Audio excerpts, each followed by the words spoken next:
UTS clips চ্যানেলে আপনাকে স্বাগত। শিখুন আর এনজয় করুন। এখানে মানে কিছুদিন আগের ঘটনা বলি আমি। একজনের বাড়িতে গেছিলাম। এখন নতুন না, শুরু হয়েছে যেটা আ উইচক্রাফট। আচ্ছা, উইচক্রাফট বলে এখন, উইচক্রাফট, হ্যাঁ, হ্যাঁ, হ্যাঁ, যেটা হ্যাঁ। নাকি ইজিপ্টের বলতে পারো, হ্যাঁ, হ্যাঁ। ডাইনি বিদ্যা ডাইনি যেটা বিদ্যা, হয়। হ্যাঁ। তো এখন দেখছি এই ডাইনি বিদ্যাটা অনেকের মুখে, মুখে শুনি যে অমুক ডাইনি বিদ্যা করছে। মানে ডাইনি বিদ্যা বেসিক্যালি মেয়েরা করে। এই সাধনাটা মেয়েদের, এটা পুরুষের সাধনা নয়। তো এখন আমি শুনছি অনেকেই নাকি এটা করছে। কিন্তু জানি না আদৌ তারা কতটা করছে। এগুলো করতে গেলে কিন্তু মানে প্র্যাকটিক্যাল শ্মশানের মাটিতে তাকে নেমে আসতে হবে। হ্যাঁ? তো এই একজনের বাড়িতে গেছি, সে আমাকে বলছে যে উম আমার নিজের মিসেস আছে। নিজের মিসেস এই ধরনের কালচার করছে। তো আমি তখন বললাম যে, "কোথায় বসে করছে?" বলছে, "আ না মা, উনি বাড়িতেই থাকে। বাড়িতে বসে নিজের একটা রুমে নিজেকে লক করে নেয়। তারপরে অনেক YouTube এই সমস্ত দেখে। YouTube দেখে ওগুলোকে করবার চেষ্টা করে।" তো আমি তখন ওকে বললাম যে, "YouTube দেখে ক্রিয়া করার চেষ্টা করে, এইটা কি করে সম্ভব? আমি তো ক্রিয়া করলেই হলো না। আমার মধ্যে তো সেই শক্তি থাকতে হবে। আমি হয়তো মনে হলো যে আমি এখন তোমাকে উচ্চাটন করে দেবো। তার মানে আমার মধ্যে কতটা শক্তি থাকলে আমি তোমাকে উচ্চাটন করে দিতে পারবো। মানে কথা বলতে, বলতে আমি তোমার মনটাকে অন্যদিকে ডাইভার্ট করে দেবো। তো এই যে ব্যাপারটা, এখান থেকে বসে আমি তোমাকে অন্য জায়গায় পাঠিয়ে দেবো। তার জন্য তো একটা শক্তি চাই। তার জন্য একটা সাধনার জগৎ লাগে।" তো আমাকে যখন বলছে যে, "না মা, এরকম না, অনেকদিন ধরেই এটাকে নিয়ে খুব ব্যস্ত। YouTube ঘাঁটছে, ঘেঁটে, ঘেঁটে দেখছি ওগুলোকে শুনছে। কি করতে পারছে আমি তা জানি না। কিন্তু করবার একটা চেষ্টা করছে কিছু।" তো আমি তখন বললাম, যেটা করছে সেটা করতে দে। বেশি কিছু হলে হয়তো তোর ঘরের জিনিসপত্র নষ্ট করবে। কারণ আ মানুষ কি হয়, আমি একটা YouTube এ আমি একটা কোনো গল্প শুনলাম। হুম। গল্প শোনার পরে আমি মনে হতেই পারে আমি এবার বাড়িতে ওগুলোকে বসে, বসে এপ্লাই করব। রান্না করার মতো। হ্যাঁ, রান্না করবার মতো। মানে নুন দিয়ে দিলাম, মিষ্টি দিয়ে দিলাম, হলুদ দিয়ে দিলাম। এগুলো মিলিয়ে মিশিয়ে একটা রান্না কিছু একটা করে দিলাম। কিন্তু আদৌ তো সেইটা নয় জিনিসটা। তার জন্য একটা বেস লাগে, তার জন্য শিখতে লাগে, তার জন্য কলাকৌশল লাগে, তার জন্য একটা সৎ গুরুর প্রয়োজন হয় এগুলো করতে গেলে। তো আমি বললাম যে, "এটা নিশ্চিন্তে থাক, এটা নিয়ে খুব একটা চাপ নিতে হবে না। খুব বেশি হলে হয়তো YouTube থেকে হয়তো যেগুলো YouTube এ মানুষ বলছে, ওগুলো হয়তো এপ্লাই করতে পারে। মানে এপ্লাই তো আর সেই করতে পারবে না। হয়তো বাড়ির কিছু জিনিসপত্র নষ্ট করবে। এর থেকে বেশি কিছু করতে পারবে না।" তো যাই হোক, ও শোনার পর একটু নিশ্চিন্ত হলো যে, "না, ঠিক আছে, তাহলে দেখা যাক পরবর্তীকালে কি হয়।" আমি যখন ওর বাড়িতে গেলাম, তখন যাওয়ার পর দেখলাম যে পুরো বাড়িটা দেখলাম, মানে বাস্তু বলতে পারো, আমি ওখানে বাস্তু ভিজিটে গেছিলাম সেদিনকে। তো বাস্তু ভিজিটে গিয়ে দেখছি বাড়ির থেকে না খুব একটা বাজে একটা গন্ধ বেরোচ্ছে, খুব পচা গন্ধ। মানে আমি যখন গেছি ওর বাড়িতে, বাড়িটা দেখলাম ঘুরে ফুরে, মানে যেখানে ও আমাকে বলছিল ওর বউয়ের মানে ওর স্ত্রীর যে ঘরটি রয়েছে সেখানে ঢোকা মাত্র একটা রুম থেকে খুব একটা বাজে গন্ধ পেলাম। হুম? এবার বাজে গন্ধটা মানে কি বলবো? সেই গন্ধটা মানে যেটা আমরা যখন নাকি চিতা সাধনা করতে গেলে পাই, একটা মরা পোড়ার গন্ধ, চুল পোড়ার গন্ধ, সেইরকম একটা গন্ধ চট করে যখন ওর রুম থেকে আসলো, তখন আমি একটু চিন্তিত হলাম যে, এটা আসার কথা না। তার মানে এটা তো আসার কথা না, এটা তো সাধারণ যদি ক্রিয়াকলাপ হতো, এটা তো হতো না। তার মানে নিশ্চয়ই কোনো এর মধ্যে থার্ড পারসন কেউ আছে যে ক্রিয়াটাকে করছে। আর এ হচ্ছে মাধ্যম। এ কিন্তু কিছুই করছে না। কিন্তু করছে অন্য কেউ। নো ডাউট সেই ব্যক্তিটিকে হতে হবে জানালো। মানে আমি ক্রিয়া করতে জানি, সেরকম মানুষ। তো যখন নাকি এরকম দেখলাম, শোনার পর আমার খুব জিনিসটা মানে খুব আমার মাথার মধ্যে না তখন একটা জিনিস আসলো, এই বাড়িতে তার মানে কোথাও না কোথাও সেই জিনিসটি রয়েছে। আমি একটু খুঁজলেই পেয়ে যাব, যদি কোনো কিছু করে রেখে দেয়। তো খুঁজতে, খুঁজতে আমি ৩ তলার রুমে গেলাম। ৩ তলার রুমে গিয়ে হঠাৎ তখন দেখছি যে কোনো স্পিরিট ওখানে কিন্তু রয়েছে, ৩ তলার রুমে। কোনো স্পিরিট বিদ্যমান। মানে সে আমাকে যে লক্ষ্য করছে, সে যে আমাকে দেখছে, আমার মাইন্ড রিড করার চেষ্টা করছে, সেটা আমি কিন্তু বুঝতে পারছি। তখন আমি ওকে বললাম যে, "এইটা কিন্তু পুরোপুরি তোর বউ কিছু করছে সেইটা না, এর সঙ্গে কিন্তু অন্য একটা জিনিসও এর মধ্যে লুকিয়ে আছে, যেটা তোর গোচরে আসছে না।" তো আমাকে বলছে, "কী ধরনের মা?" তো আমি বললাম যে, "রিসেন্টলি ১.৫-২ বছরের মধ্যে কি কেউ মারা গেছে তোর বাড়িতে?" আমাকে তখন বলল, "হ্যাঁ মা, কিছু বছর আগে আমার বাবা মারা গেছেন। তো বাবাকে নিয়ে আমরা অনেক রকম আ স্বপ্ন দেখি। আমার মা দেখেন, আমি ভাবি যে কি জানি, বাবা তো এইজন্য হয়তো স্বপ্নে আসে। কিন্তু বিষয়টা আমি ঠিক বুঝতে পারছি না। আপনি যদি একটু আমাকে বিস্তারিত বলেন, আপনি হঠাৎ আমার বাবার কথাই বা কেন বললেন? হঠাৎ করে এই কথা কেন আপনার মনে হলো বাস্তু ভিজিট করতে এসে?" তা আছে, দেখ এই যে স্পিরিট যে কেউ রয়েছে আমাকে দেখছে, এটা স্পিরিট একটা শক্তি রয়েছে, সেটা তো আমি তো বুঝতে পারছি। কারণ আমার কাজটাই হচ্ছে যেহেতু এই রিলেটেড, যে কোনো ব্ল্যাক ম্যাজিক রিলেটেড কাজ, সেক্ষেত্রে একটা স্পিরিট আসবে এটাই ন্যাচারাল। সেটা আমি জানি না এখন আমি সাধনা করছি কি আমাকে ঘিরে কেউ আসছে না ওই বাড়িতে কেউ রয়েছে, সেইটা দেখতে লাগে। তো সেই ক্ষেত্রে তো আমি নিজে একদমই বুঝতে পারবো যে আমাকে ঘিরে কেউ আসছে কিনা, বা ওই বাড়িতে অলরেডি আগে থেকে কেউ আছে কিনা। ঠিক আছে? তখন আমি ওকে বললাম যে, "আমাকে শিগগির একটা পরিষ্কার একটা সাদা কাপড় দে।" ও তখন একটা পরিষ্কার সাদা কাপড় আমাকে বার করে দিল। তো সাদা কাপড়টা বের করে দেওয়ার পরে আমি বললাম যে, "বাড়িতে পাতিলেবু আছে?" তো বলছে, "হ্যাঁ মা, পাতিলেবু আছে।" আমি বললাম, "চটজলদি লেবুটা নিয়ে চলে আয় এখানেই।" তো ও তাড়াতাড়ি করে পাতিলেবুটা নিয়ে চলে আসলো।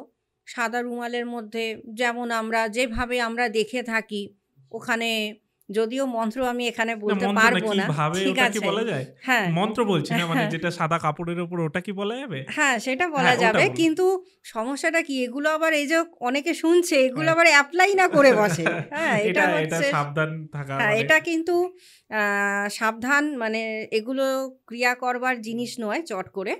যাই হোক, আমি এটা আগে বলে নিই। সাবধান একটা করে দিচ্ছি আপনাদের। সাবধান অবশ্যই করা হ্যাঁ, দরকার। কারণ এগুলোর জন্য আ দুর্ঘটনা ঘটতে পারে হ্যাঁ। বাড়িতে। তো এগুলো না করাই ভালো নিজেরা। আর করলে আমাদের দোষ দেবেন না। না, করলে আমাদের কোনো দোষ নেই এখানে। হ্যাঁ, আমরা কিন্তু তার জন্য দায়ী নই। হ্যাঁ? তো সাদা রুমালের মধ্যে আ পাতিলেবুটি দিলাম। পাতিলেবু দিয়ে বললাম যে, "তাড়াতাড়ি ঠাকুরের সিংহাসন থেকে যেই আ সিঁদুর থাকবে সেটা নিয়ে আয়। অন্য কোনো সিঁদুর হলে হবে না, আমার ঠাকুরের সিংহাসনের সিঁদুরটাই লাগবে।" তো তাড়াতাড়ি করে ঠাকুরের সিংহাসন থেকে সিঁদুরটা নিয়ে আসলো। ওখানে আমি সিঁদুরটি দিলাম। সিঁদুরটা দিয়ে আমি কি করলাম, আমার গুরু মন্ত্রটা, যা হ্যাঁ। আমাকে যা শিখিয়েছেন, সেই ওর মধ্যে মন্ত্র দিয়ে, ওটাকে মন্ত্র দিয়ে বেঁধে দেওয়া হলো। বেঁধে দেওয়ার পর আমি বললাম, "এটা একটা কাজ কর, আমি যেখানে মানে বুঝতে পারছি সেই স্পিরিট রয়েছে, ওইখানটাতে এই জিনিসটাকে রেখে দে।" আমাকে বলছে, "মা কোন জায়গাটায় রাখবো? আমি তো আর বুঝতে পারছি না।" আমি যখন দেখিয়ে দিলাম, সেখানে গিয়ে কি করলো, বিশাল বড় মানে বইয়ের একটা শোকেস, বিশাল, ওখানে প্রচুর বই। আমি বললাম, "এই বইয়ের মধ্যে একটা কর্নারে রেখে দে, এই জায়গাটা করে রেখে দে।" তো সেরকমভাবে রেখে দিল। ওকে বললাম, "৩ দিন পর আমাকে তুই খবরটা দিবি, বার করে নিবি যে লেবুটা কেমন হয়েছে। আমাকে আগে ফটো তুলে পাঠাবি, তারপর আমি সেই নিয়ে তোর সাথে এই নিয়ে কথা বলব।" ও কি করলো, ওখানে লেবুটা, "ঠিক আছে মা" বলে লেবুটা রেখে দিয়েছে। আমি সমস্ত বাস্তু চারিদিকটা দেখলাম ঠেকলাম, যা যা বলল যে আমার বউয়ের তরফ থেকে আমাদের ফ্যামিলির সকলের অসুবিধা হচ্ছে। আ তো একটা কিছু উপায় বার করুন। কারণ অনেক দিন ধরেই এই সমস্যাগুলোর মধ্যে রয়েছি। আমি নিজে পার্সোনাল কোনো কাজ করতে পারছি না এই সমস্তর জন্য। তো আমি বললাম, "ঠিক আছে, আমি ৩ দিন পরে এইটার আমি বলব যে এটাকে কি করতে হবে।" ঠিক ৩ দিন পর ও WhatsApp এ আমাকে ফটো তুলে পাঠালো। তো লেবুটার লেবুটা, একটা লেবু কেমন হয় দেখতে? সবুজ। সবুজ। সেই লেবুটা হয়ে গেছে পুরো লাল। আচ্ছা। লেবুটার রংটাই হয়ে গেছে পুরো লাল রঙের। তো এইগুলো দিয়ে দেখি যে স্পিরিট পজিশনটা আমরা দেখি, তার মানে ঘোরাফেরার অ্যাক্টিভিটিসটা কিন্তু ওটা আমাদের জাস্ট একটা, তখন বলতে পারি ইনস্ট্যান্ট একটা যন্ত্র। একটা যন্ত্র বানিয়ে রেখে দেওয়া। তো লাল, পুরো লেবুটা লাল, আর লেবুটা না পুরো শুকিয়ে গেছে। মানে ধরো দিন ১৫ লেবু যেমন হবে, পুরো শুকিয়ে কাঠ, একদম সেরকম কাঠ, আর পুরো লেবুটা লাল টকটক করছে। আর সিঁদুরটা যেটা ছিল, সেই সিঁদুরটা, মানে আমি যখন সিঁদুর দিয়েছি, সিঁদুরটা চারিদিকে বিক্ষিপ্ত অবস্থা, একটা শুকনো ড্রাই জিনিস। ও যখন আমাকে খুলে যখন ফটো পাঠিয়েছে, দেখতে পাচ্ছি কোনো ড্রাই সিঁদুর নেই। সিঁদুরটা নেই বলতে পারো, পুরোটাই লেবুর মধ্যে সিঁদুরটা। তো আমি দেখে মানে অবাক হয়ে গেলাম, মানে কতটা ওই বাড়ির মধ্যে নেগেটিভ ভাইব্রেশন রয়েছে, যে লেবুটা নিজের নেচার পাল্টিয়ে দিয়েছে। লেবু নিজের নেচার পাল্টিয়ে দিয়েছে সেখানে। তো দেখার পরে আমি বললাম যে, আগামীকাল আমি তোর বাড়িতে আসছি। বললে বিশ্বাস করবে না ভাই, আমি যখন বাড়িতে ঢুকবো, ঢোকার আগে মেন গেটে প্রথমে একটা হোঁচট খেলাম জোরে, মানে মুখ থুবড়ে পড়ে যাওয়ার মতন আমার অবস্থা। তারপরে যখন নাকি বাড়িতে যখন ঢুকছি, তখন মনে হচ্ছে যে কেউ একজন আমাকে এবার আর কি আটকানোর চেষ্টা করছে সেখান থেকে। তো যাই হোক, নেগেটিভের কাজ হচ্ছে পজিটিভকে আটকানো, তারা সবসময় পজিটিভকে আটকাতেই চাইবে। তো সেখানে যখন নাকি গেলাম, উপস্থিত যখন হলাম, সেই যে ওই মানে পোড়া গন্ধটা, আবার সেই পোড়া গন্ধটা আসতে থাকলো। তা আমি বললাম যে আজকে আর উপরে যেতে হবে না, আমি নিচেই বসে তোর সাথে কথা বলে নিচ্ছি। তো কথা বলার, আমি যখন নাকি ওর সাথে কথা বলছি, তখন দেখতে পাচ্ছি মানে পাশে সোফাটা আমার খালি। পাশের সোফাটায় কিন্তু সেই যে স্পিরিট দিয়ে যে কাজটি করানো হচ্ছিল, মানে ওর বাবাকে দিয়ে, উনি এসে বসে পড়ল পাশে। আর গন্ধটা অটোমেটিক ওই জায়গাটাতে কিন্তু ডাইভার্ট হয়ে গেল, মানে ওই সোফার ওই দিকটা। সোফার ওখানটা। ও ওখানে বসে বলছে কি, বাবা কি পচা গন্ধ বেরোচ্ছে, চামড়া পোড়া গন্ধ। আচ্ছা, কি চামড়া পোড়া গন্ধ তো বেরোবেই, কারণ তোমার বাবা এখন তোমার পাশেই বসে আছেন। হ্যাঁ, তো উনি উনি তোমার বাবা তোমার পাশেই বসে আছেন, উত্তরটা তোমার বাবা তোমাকে খুব ভালোভাবে দিতে পারবে, আমার থেকে ভালো। তো শোনার পর না, মানে ন্যাচারালি, মানে সেই সময়টা না, মানে কেমন জানি একটা, মানে মুখ একটা বিবর্ণ হয়ে গেল শুনে, খুব ভয় পেয়ে গেল। ওই সময় বাড়িতে অনেক কাজের লোক ছিল, ওরা না তাড়াতাড়ি করে, মানে যে যেমন কাজ করছিল বালতি ফালতি নামিয়ে, ওরা ওখান থেকে ভয় যে কোথায় চলে গেল, দোতলায় উঠে গেল। আর যতক্ষণ আমি ছিলাম, ওদেরকে আমি আর দেখতে পেলাম না।